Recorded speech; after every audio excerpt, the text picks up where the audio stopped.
할렐루야. 사랑하는 성도 여러분, 오늘은 참으로 좋은 날입니다. 오늘 저는 고린도전서 10장 23절의 말씀을 중심으로 하나님의 말씀을 나누고자 합니다. 이 세상에는 수많은 쾌락과 유혹이 존재합니다. 사람의 본능적 쾌락을 자극하는 유혹들이 그것들입니다.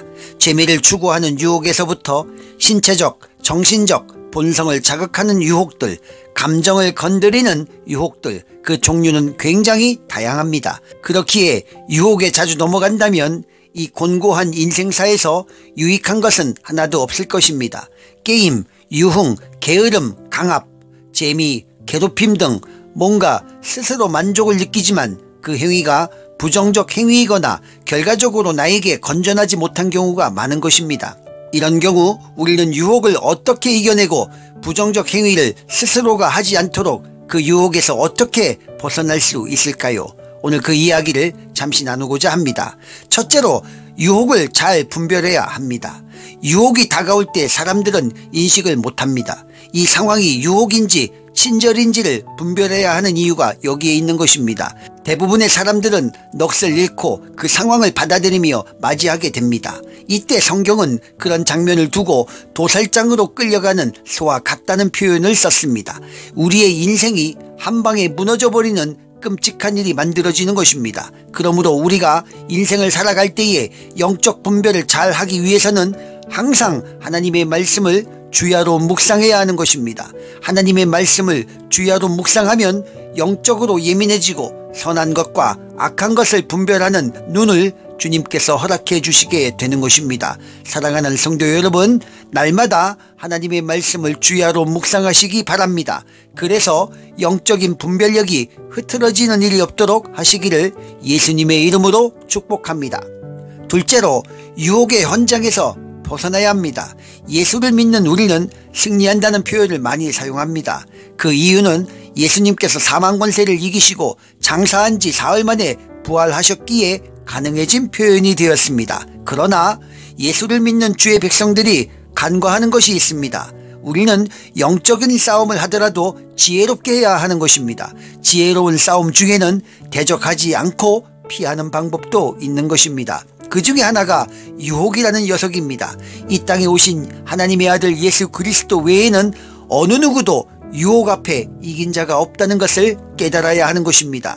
유혹이라는 녀석은 집요하고 강력한 자입니다.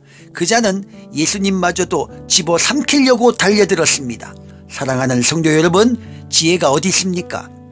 지금 유혹의 자리에 있다면 그 자리를 지금 당장 박차고 나오십시오. 유혹은 싸워서 이기는 것이 아닙니다. 지혜롭게 그곳에서 벗어나시길 예수님의 이름으로 축복합니다.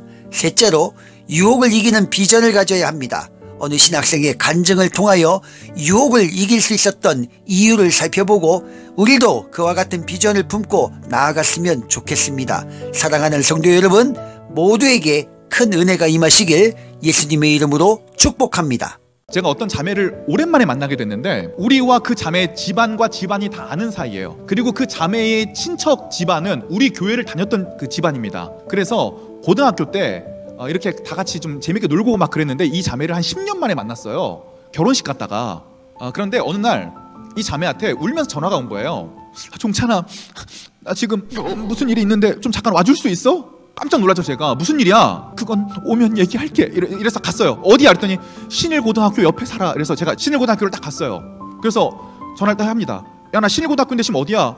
종찬아, 그 옆에 보면 무슨 원룸 있지? 거기 몇백 몇 호가 우리 집이 한번 글로 잠깐 와줄 수 있어?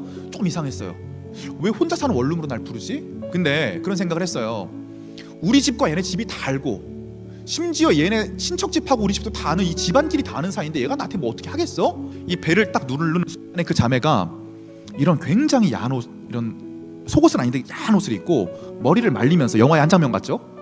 나오는 거예요. 그래서 제가 깜짝 놀랐어요. 그때 알았어요. 이거 유혹하려는 거구나. 그런데 제가 들어갔을까 안 들어갔을까요? 들어갔어. 망설이다가 나도 모르게 들어갔어. 그래가지고 거기서 이제 그 자매는 너무 여유롭게 침대에 앉아서 이렇게 머리를 말리고 있고 저는 이쪽 구석에 이렇게 쭈그려 앉아가지고 야, 무슨 일이야? 왜 그래? 이렇게 했는데 그 자매가 너무 이제 여유롭게 울지도 않아요. 종찬아, 잠깐 옆에 와서 앉아봐. 앉아서 얘기하자. 침대 위에 앉으라는 거야. 여러분, 저는 그때 인간의 뇌가 얼마나 위대한지를 알게 됐습니다. 제 머릿속에 있는 뉴런이 전기 신호가 1초에 5만 번을 왔다 갔다 하더라고요.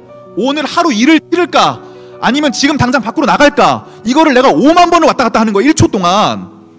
그때 제가 저 연약함을 느꼈습니다. 저 나름대로 그때가 28살이었는데 28년 동안 진짜 하나님 앞에 도덕적으로 살려고 노력했거든요. 신앙생활도 진짜 열심히 했어요. 그러니까 열심히 신앙생활한 게 아니라 열심히 교회 일을 했어요. 그래서 저는 제가 조금 수준이 있는 줄 알았는데 그때 알았습니다. 우리 남학생들, 그런 순간에 들어가면 다윗이 성적으로 범죄한 것도 이상한 게 아닙니다. 남자는 거기 안 넘어갈 수가 없습니다. 안 넘어갈 수가 없어요. 근데 제가 넘어갔을까요? 안 넘어갔을까요? 넘어갔으면 이 얘기를 못해요. 순간 밖으로 나왔어요. 여러분 왜 나왔는지 아세요? 제 인격도 아니고 제가 거기서 죄를 짓고 싶지 않다는 도덕성도 아니고 신앙도 아니에요. 그때 제가 백석신학대학원 나왔거든요.